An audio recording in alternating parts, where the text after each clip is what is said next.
12ই ফেব্রুয়ারি ত্রয়োদশ জাতীয় নির্বাচনে ভোট দিতে বাধা দিলে নেতাকর্মীদের প্রতিহত করার আহ্বান জানিয়েছেন জামায়াতের আমির ডাক্তার শফিকুর রহমান। রাতে কুমিল্লা টাউন হল মাঠে জনসভায় যোগ দিয়ে তিনি বলেন, প্রতিশোধের রাজনীতিকে জামাত নিষিদ্ধ মনে করে। বলেন, চরম দুঃসময়েও তারা দেশ ছেড়ে যাননি, আগামীতেও দেশের মানুষকে ছেড়ে কোথাও যাবেন না।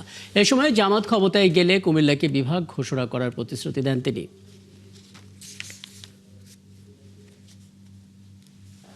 আমরা ছিলাম, আমরা আছি, আল্লাহ যেন আমাদেরকে তৌফিক দেন আমরা থাকতে পারি।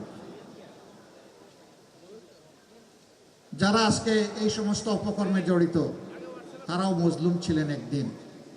জোড় হাতে বলি, আপনি মজলুম ছিলেন, জালিম হতে চাইয়েন না।